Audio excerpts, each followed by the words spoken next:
Joining us now from FAR Limited is Kath Norman. Kath, great to have you in the studio. Thanks, Tony. Good morning. So as it's your first video, the first question is, can you please tell us about FAR Limited and a bit about your project portfolio? Yes, well, FAR Limited is an Australian oil and gas company. Our ticker on the ASX is FAR, F-A-R, so it's easy to remember. We have a portfolio of wonderful oil and gas assets in the northwest of Africa, is our focus area. Back in 2014, we participated in the world's largest oil discovery for 2014, and that was in Senegal, which is the westernmost country in Africa. And since 2014, our joint venture in Senegal has now drilled 11 successful oil wells, 11 out of 11, so 100% success rate, offshore Senegal. And we've made 4 independent discoveries and drilled 7 appraisal wells on that giant field, which is called SNE. The SNE field is now 641 million barrels on a 2C recoverable basis, and we are progressing towards submitting the development plan to the government in September this year. That's really fantastic. Can you give us a bit of a wider project update on Senegal? When are we looking at hopefully getting into production, getting those approvals in and progressing? Okay, well, it's been quite a full-on 4 years, or 3.5 years since we made the discovery, and we've had 3 years of exploration drilling to appraise the SNE field, and we've got past the 3 principal hurdles of size, deliverability and connectivity. So we understand everything about the oil field now enough to progress to development.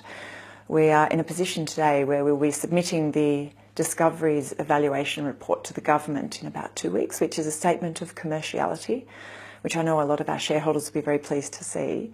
And with that, we'll be progressively releasing some information about the final size for the development and also the economics. The field will be developed in a phased development approach, so we'll be having a floating production and storage offtake vessel with subsea infrastructure and tiebacks to other discoveries. And we'll be looking to get approval of our development plan by the end of this year. We'll take the final investment decision in mid-2019, and then we've got an ambition to have first oil in about 2022. And very nearby in the Gambia, you have had some wonderful other discoveries looking to drill in Q4. What can you tell us about the Gambia? Oh, the Gambia project is where FAR's putting most of their effort at the moment. If we roll the clock back to 2014 when we were drilling in Senegal, we knew that if we made a big discovery, we'd need to put our foot on some acreage around as protection acreage. And we started talking to the operators of blocks A2 and A5 offshore Gambia, which are now, we know, the extension of what looks to be the trend that SNE field sits on.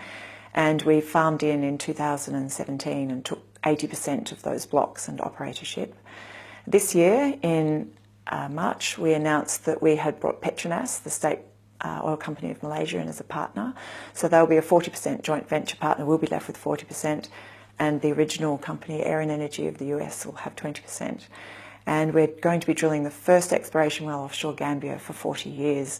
And we'll probably spud about October 1. So extremely exciting, and that's a huge prospect. It's called Samo, and it's been assessed to have about 825 million barrels on a P50 basis, so huge. Yes, and very busy times ahead for FAR Limited. Very, yes. And can you tell us a bit about your financing, your cash position to fund all of this, all of these activities over the coming months? Under the terms of the farming agreement with Petronas, they're carrying us on the costs of the wells. So in the wash, we'll be spending no money on drilling this exploration well, and we'll actually be operating the well, which is great for FAR.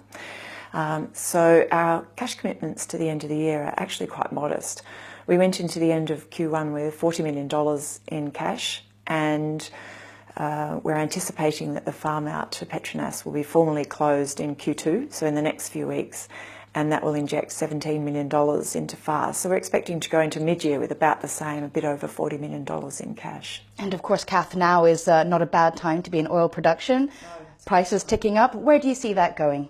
You know, there are a number of sort of schools of thought about the oil price, the sort of the lower for longer, the sort of oil shock situation. Every time I plot the oil price and the different views, I'm astounded at how poor our industry is at forecasting what the oil price will be.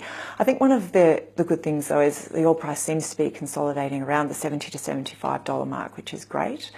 What's also terrific for us is that given the rout in the oil price over the last few years, offshore drilling costs are down by 70 to 80% on what they were 3 years ago. So where we drilled one well for $200 million in 2014, we drilled 5 wells for $200 million in 2017. And that situation is not forecast to change for a few more years yet. So we'll be drilling Gambia and drilling the development wells for SNE at a period where drilling costs are at a reasonably good price. Which leads us very nicely into the final question, which is, can you please give us a reminder summary? What are the next key news flows, the big catalysts for you moving forward? Always having approval for a development plan is a huge plus for a business, and it enables us to take contingent resources and convert them into reserves, and we'll be doing that in our Senegal project over the course of 2018. So that's a huge bonus for FAR and our partners in that joint venture. The big one for us, of course, is Gambia, and drilling an 800 million barrel prospect is large by any company's standards, even Exxon, our biggest.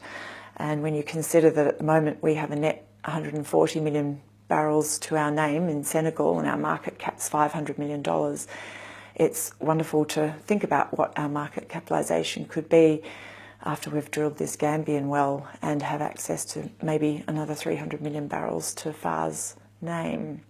And we'll have the results of that well by mid to late November at the latest, if we spud on October 1. And Kath, we look forward to having you back in the studio to keep us updated on all of that, if you still have time for us. Yeah. Thank you, Danny. As FAR advances, it's a fantastic time to start hearing the story. Thank you for your time today. Thank you, Danny.